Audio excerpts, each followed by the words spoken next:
Hey guys, it's Melanie. Welcome back to my channel. Um, I know you guys have been kind of watching me for a little bit, and I'm sorry for not coming on the last few days to share anything, but I needed to think about what I wanted to say, and I always do before I make these videos and before I post them and before I release any content.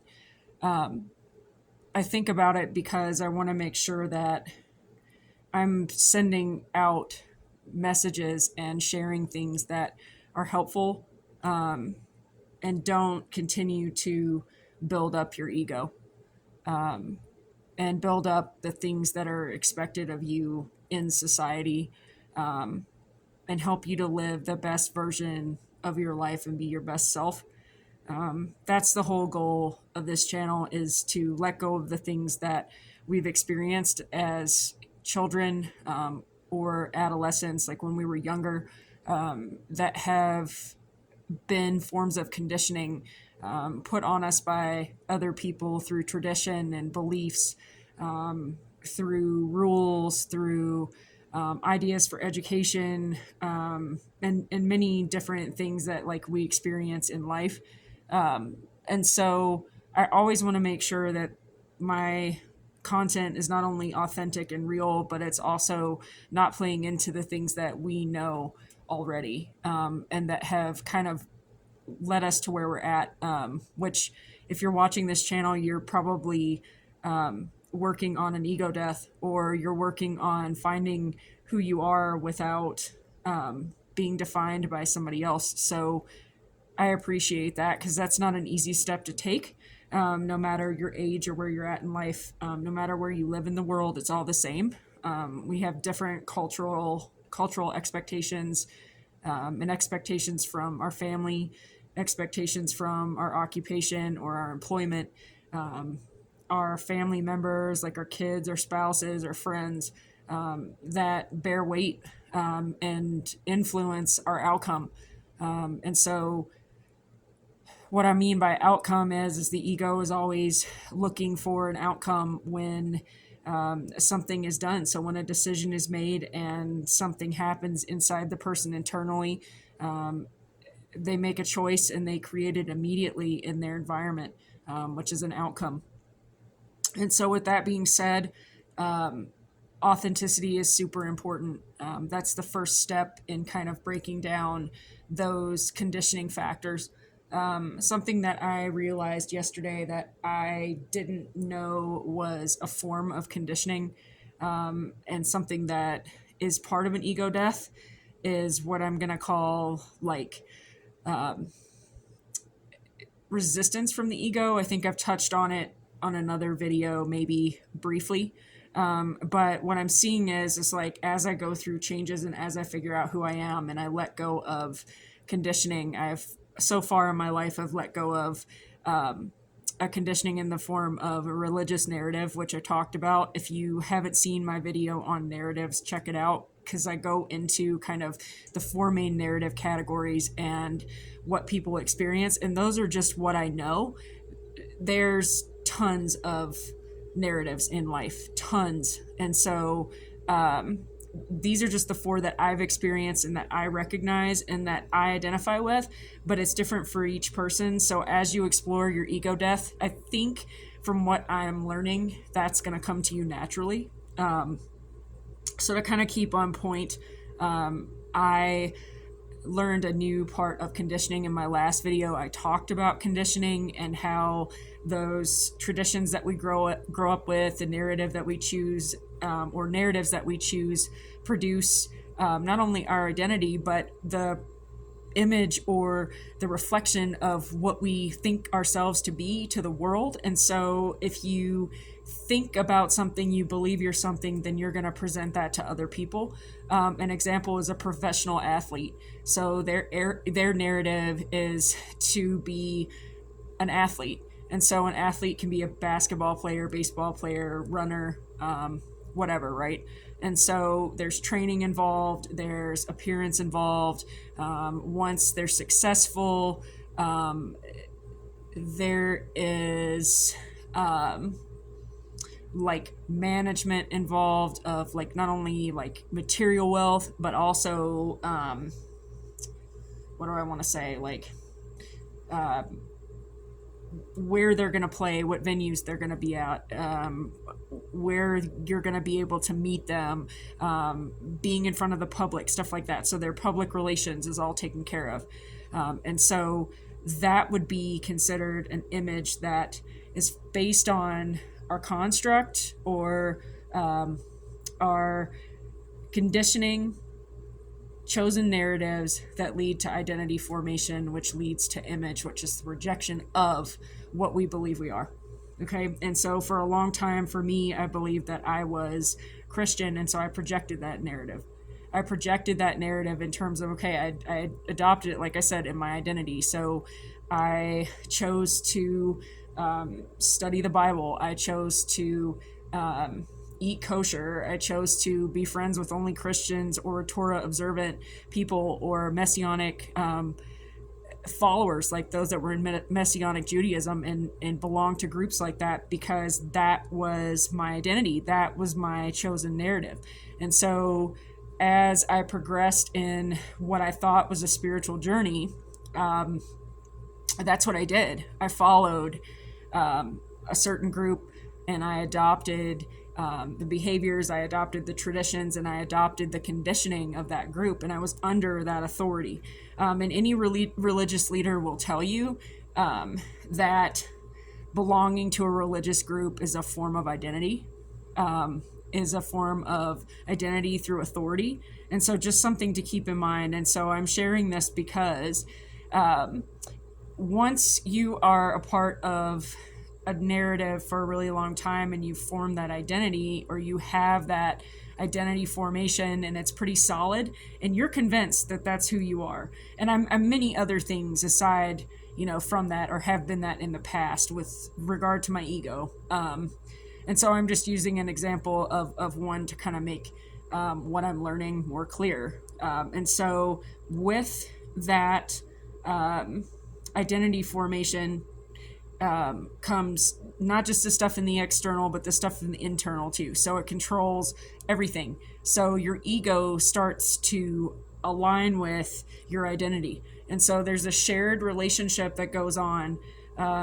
So what I noticed in my past is that when I believed and when I was Christian before I became agnostic, and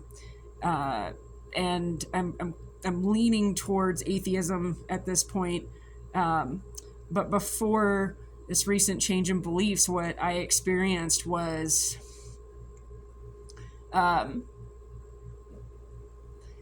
it's almost like an internal motivation factor, where my thoughts would be taken captive by my ego and by my identity.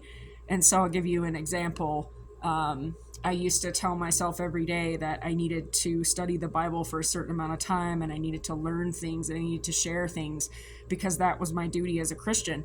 And so when I didn't do that, I was very, very, very internally convicted. I would shame myself and I felt guilty for it. And so that's just one example.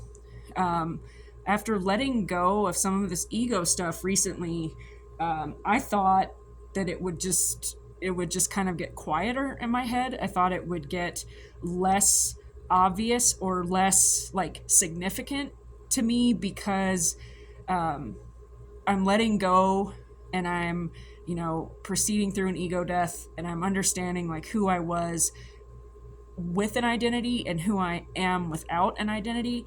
And so yesterday, I was thinking about a project that I'm currently working on my YouTube channel, and kind of putting it together in my mind. And I started to think about the project, and I was like, why would anyone ever want to like interview me or talk to me or hear about my experiences or, get to know me on that level? And especially with regard to religion. And then it was like, I started to experience these thoughts coming in that were like shaming me, and I was shaming myself. And so what I wanted to say in this is like, it's really, really amazing and crazy at this point for me to be able to hear these things.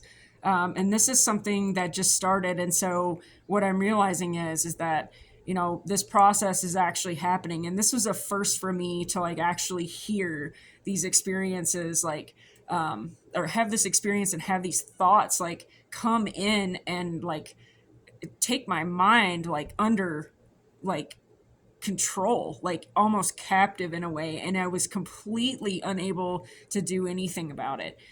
They were completely intrusive.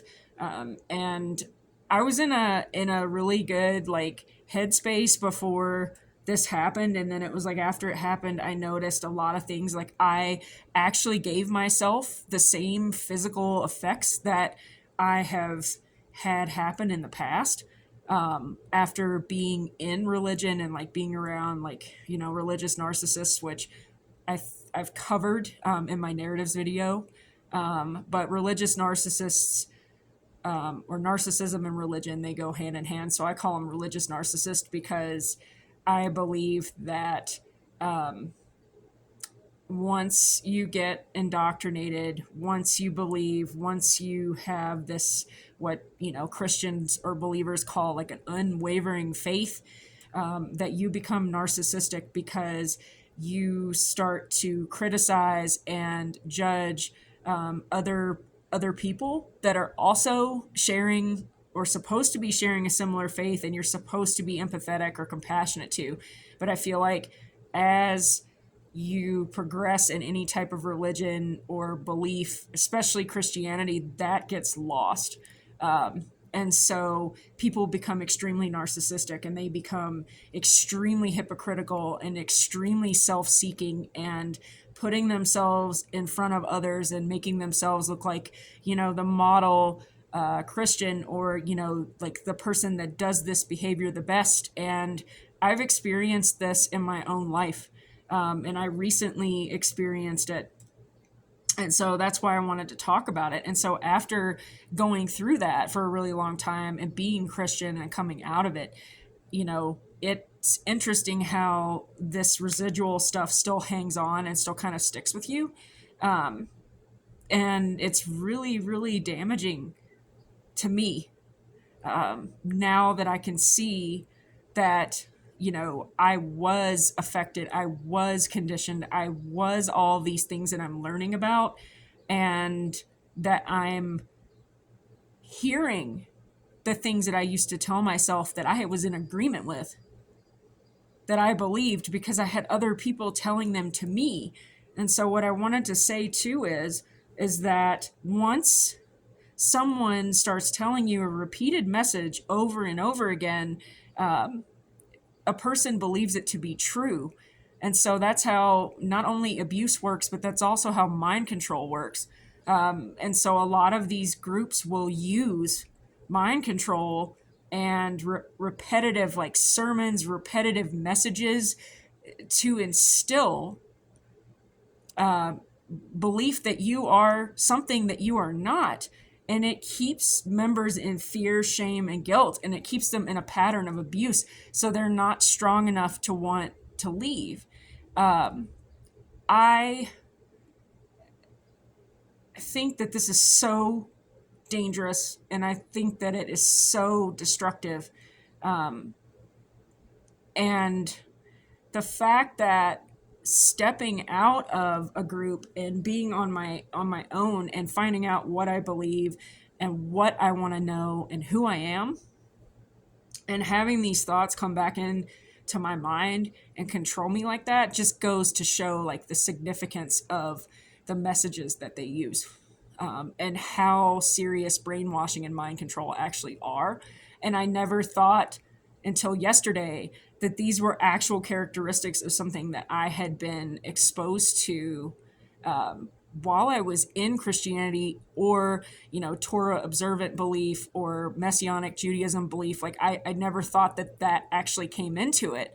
And so it really showed me that if you choose to live that way, because there's lots of different ways to live, if you choose to live that way under authority, that you're always going to be controlled, and you're always going to feel like you're less than. And what happens over time is that you become rigid.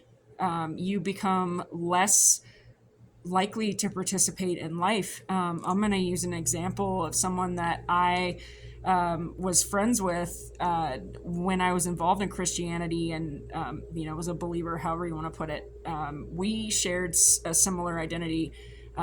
We do not anymore. We're no longer on speaking terms because of the fact that I started to question what I was hearing and what it was doing to me as a human.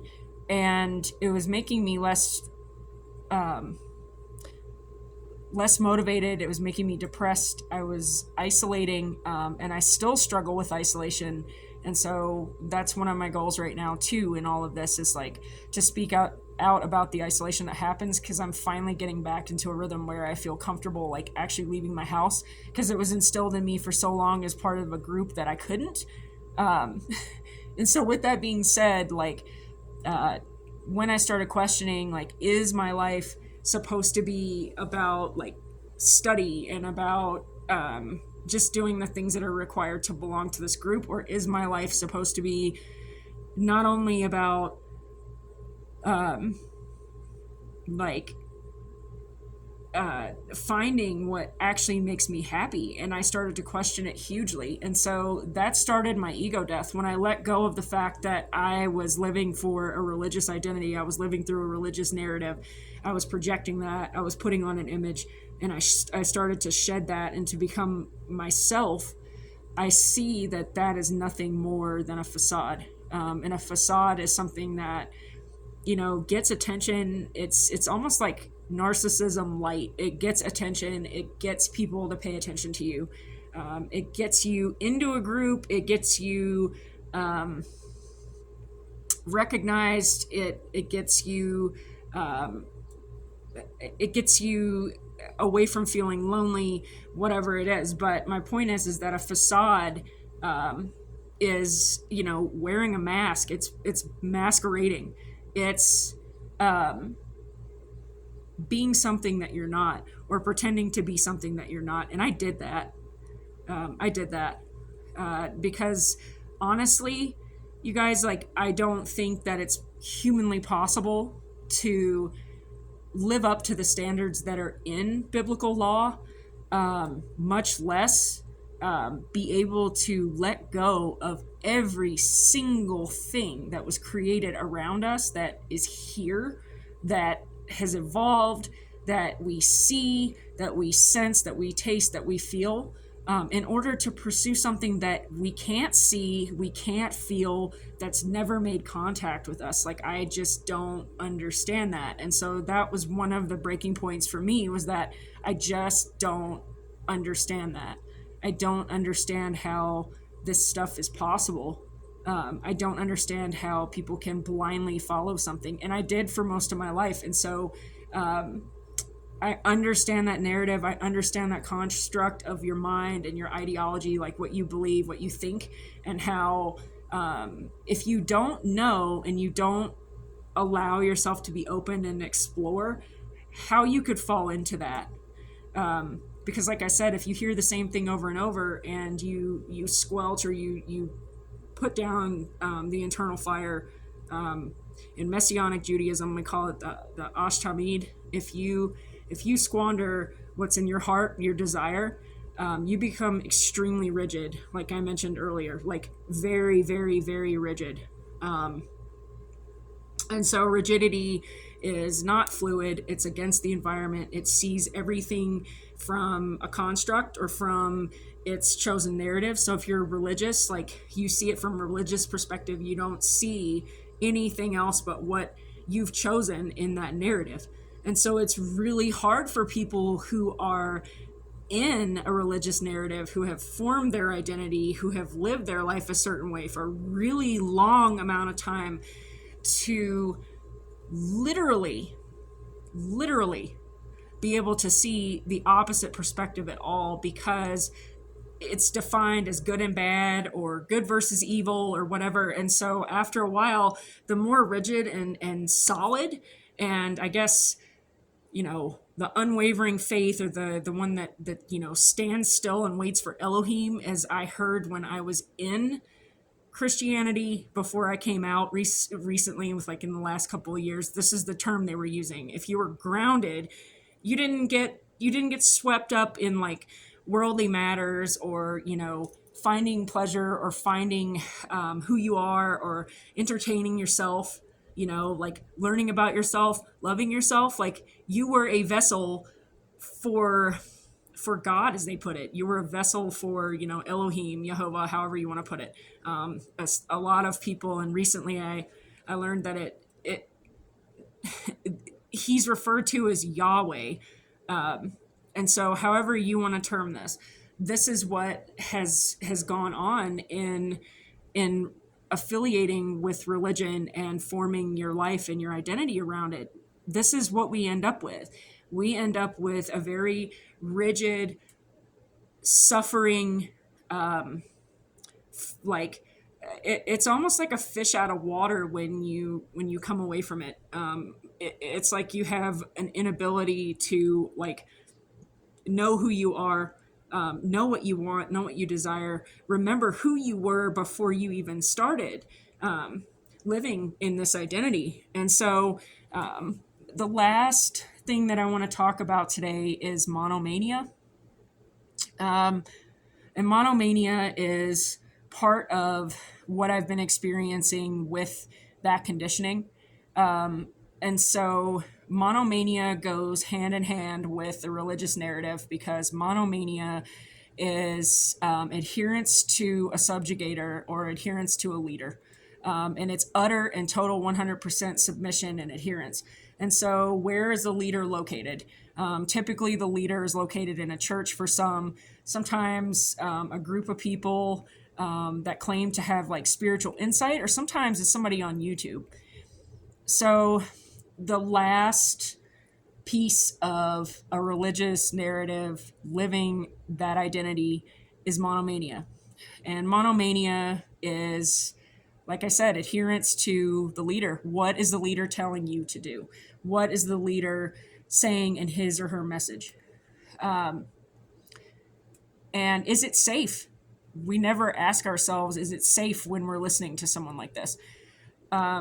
Scary part about monomania is that it can take total control over your life. And it did for me for a year and 4 months. I listened to a YouTube channel called Light Exposes Darkness.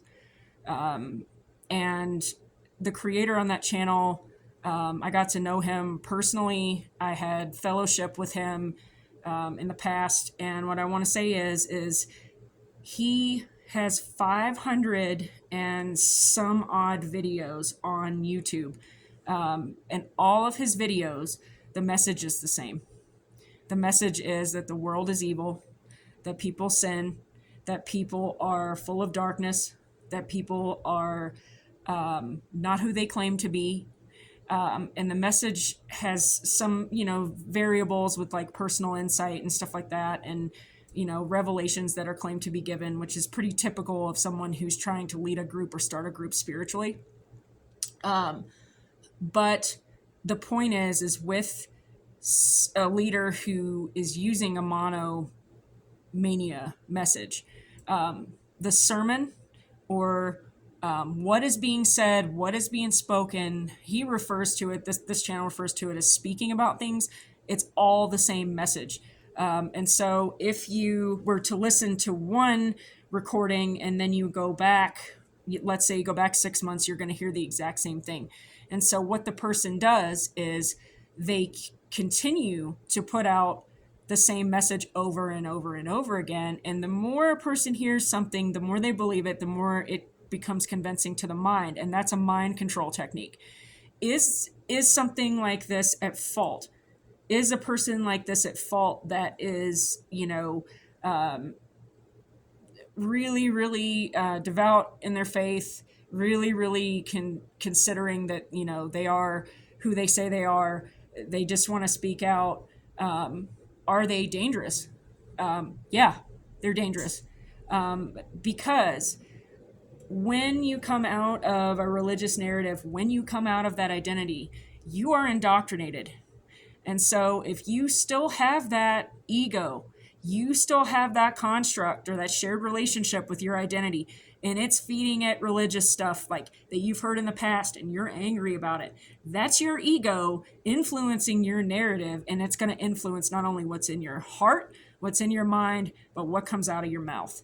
And so you are still indoctrinated. You can leave a group, but if you continue to do the same behaviors, if you continue to read the Bible every day, keep the same, day of worship, keep the same dietary, keep the same sleep schedule, keep the same people around, your mind cannot separate what you are doing now versus what you did when you were under monomania control, or being controlled by subjugator, or a religious leader. There's no difference. And so in this, what I want to say, so that it's not sounding like rambling or a lot of like things that don't make sense or too much information, is that we have to be super careful when we're experiencing questions in our belief. If we have one, if we're still religious, whatever, and if we're not, or if we're learning new things, what messages we listen to, because these messages can kind of reactivate old thoughts or old behavioral patterns that we had in the past. And so if you're hearing someone that is giving the same message and giving the same type of influence through speaking over and over and over again, please be careful and please be warned.